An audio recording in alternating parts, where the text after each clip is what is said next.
तो देवघर नगरिया छौड़ी बाबा के बूटी ले आना गे। जाही तो देवघर नगरिया छौड़ी बाबा के बूटी ले आना गे।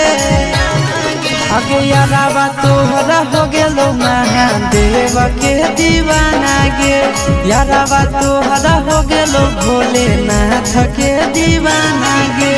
भरी चिलमी हमारी मोची सबा हमारा के पिलाना गे। भरी चिलमी हमारी मोची सबा हमारा के पिलाना गे। याराबा तोहरा हो गेलो महाकाल के दीवाना गे। याराबा तोहरा हो गेलो बम बम भोले के दीवाना गे।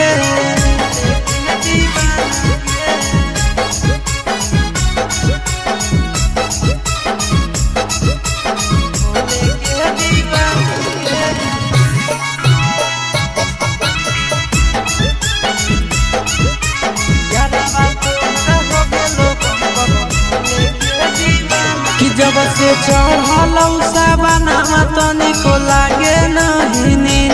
हरदम लेके मोबाइल देखियो भोला बाबा के सीन।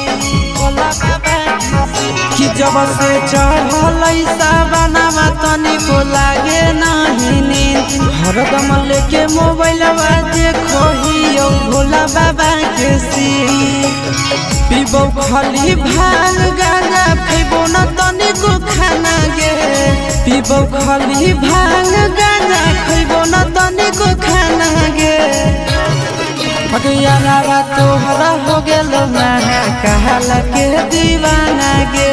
याराबा तोहरा हो गेलो भोले बाबा के दीवाना गे।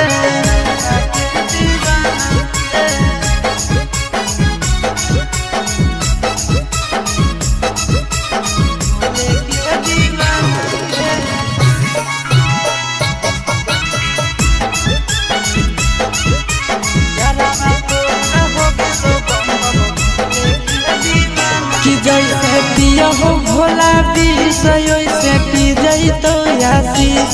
आगे सूरज नंदना के बाला बही काहे खीर।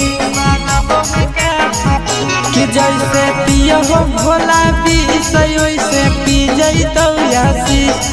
आगे सूरज नंदना के बाला बही काहे खीर। बाबा से कनेक्शन जुटल हकई बड़ी पुराना गे। बाबा से कनेक्शन जुटल हकई बड़ी पुराना गे। हे गे याराबा तोहरा हो गेलो महाकाल के दीवाना गे। याराबा तोहरा हो गेलो भोले बाबा के दीवाना गे। जाही तो देवघर नगरिया छौड़ी बाबा के बूटी ले आना गे। जाही तो देवघर नगरिया छौड़ी बाबा के बूटी ले आना गे। आगे याराबा तोहरा हो गेलो महादेव के दीवाना गे। याराबा तो